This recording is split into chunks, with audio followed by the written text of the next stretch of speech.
Good morning, ladies and gentlemen. A very good morning to all delegates, very distinguished personalities on the dais, the Power Secretary of the country, Mr. Ajay Bhalla, who's had long years of experience in the energy sector, having worked in coal and power, the Chairman and Managing Director of largest undertaking in the power sector, the NTPC, Sudeep Singh, President of the ICC, our Vice President, Vice Chair, and Secretary General. We are meeting today at our annual energy meet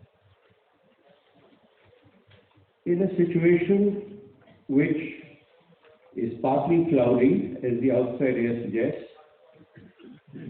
and also has a smattering of a few showers, which are welcome. So the news is largely good, but there are some clouds.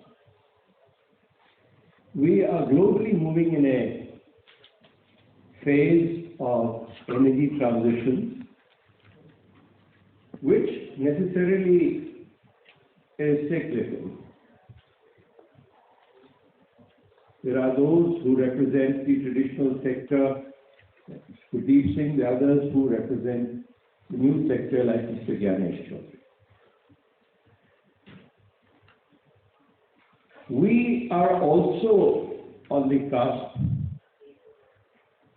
of meeting, I think, our global obligations, which we have committed just a few years ago at the Paris Accord, and which I think, as situation suggests, the latest IPCC report suggests, that the 2 degrees global warming target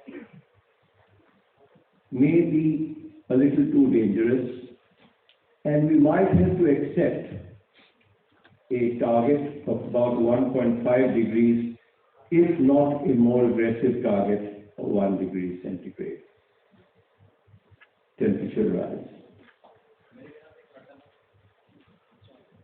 Why I say this is that while the country is well on track to meet its GHG emissions to GDP target, I think, and we well ahead of our projected commitments, we are also well on track on meeting the renewable target within the overall capacity addition, thanks to massive capacity addition in the solar sector in the last few years. We are still some distance away to creating carbon sinks. And when we talk of this enhanced target, which might come up in the coming months, I'm thinking of the latest IPCC report renewal, which suggests that the energy transition demands a faster shift to non-carbon generating energy sources and end users. They are, of course, greatly encouraged by the growth of the solar manufacturing sector in the country, and the renewable capacity addition, as some of you might have seen, has far exceeded some of our own estimates. And the share of renewable energy generation in the country, for the first time, in just a matter of 4 or 5 years, has jumped from about 6% to 10%, ending in the first half of this financial year. However, there are global concerns over the price of oil, which puts countries like India on the boil. Oil prices, which have crossed $80, has now come down to a little more comfortable levels at $72 after recording a trough for the last 2-3 years.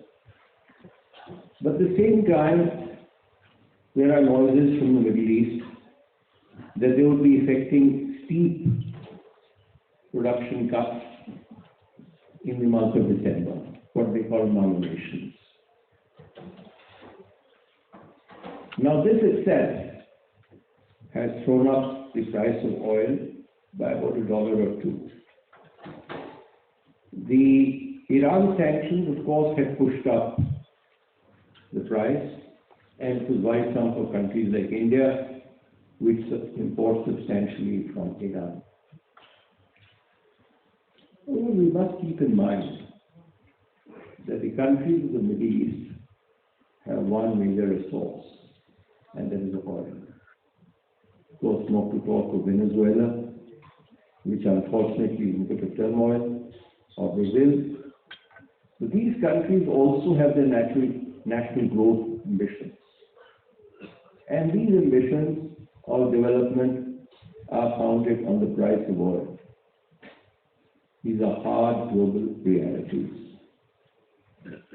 The country has the third largest stock of coal, but at the same time we are the third largest importer of oil in the world. Coal will continue to be a mainstay of our power generation for at least a decade or two in the foreseeable future. Coal is linked to a lot of manufacturing activity like steel and other metals and cement, besides its very critical role in the development of the power sector in India, where our capacity addition over the last 5 years have touched almost the desired target of 100,000 megawatts in 5 years, on an average, which something as a power secretary I had envisioned, and Mr. Rajat Allah will have the satisfaction of having attained it. But the worrying factor is the plant load factor of the coal-fired plants and the gas-fired plants, partly on account of subdued demand, partly on account of tariff issues, and partly on account of fuel scarcity, continues to be a matter of concern. There was a time when the average PLF was floating between 85 to 90%. Today, I think the Power Ministry will be very happy if it goes above 60%. But that doesn't do well for profit making. Tariff issues have been handed over by government to regulators who are supposed to be independent. But regulators and courts, I think, must and will recognize in due course that business cannot be run on a losing basis. The latest order of the Supreme Court in respect to imported coal, I think, is a clear recognition of that principle. Nobody is going to produce power if he's going to lose money on every unit of power that he generates. After all, those plants came up on the clear assumption that they were based on imported coal. They were not based on domestic coal. And this is a hard reality. Anyway, that, I think, has given some relief to at least about maybe 12 gigawatts of capacity or more out of a stressed 52 to 55 gigawatts capacity in the private sector. The other issues related to the banks, I think, would be before the Honorable Supreme Court any moment. And I think, hopefully, a resolution is found to those disputes. Because unless the money comes back into the system, there is no place for future investment. And that applies equally strongly to the discom sector, the power distribution companies, from where the revenue must flow against the laws of Newton and gravity back to the generators. Now that is a story, unfortunately, in India, which is not improving, unfortunately. The AT&C losses, which under the government's very well-intentioned Uday program, which was the third in the series of efforts to bring back the discom sector to health, where the AT&C losses were supposed to have come down 15% today. As per latest reports, we are still around 24.5% on the average. Some reports earlier indicated that they were 22%, but I think a report yesterday showed that they are still 24.5%. And Uday, of course, lifted the debt burden from the distribution companies to the state governments, but in the absence of real operational improvements and the removal of the difference between average cost of supply and the tariff that you realize, this situation will not improve. This year being election year is a critical year.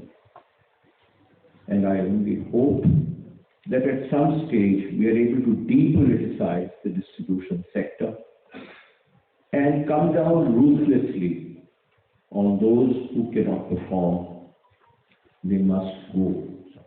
There are enough efficient enterprises in the distribution sector, in the public and private sector space, which can take the place of inefficient ones.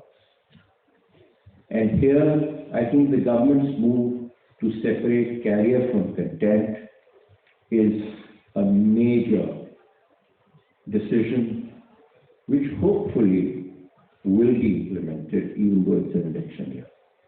That's my fervent hope.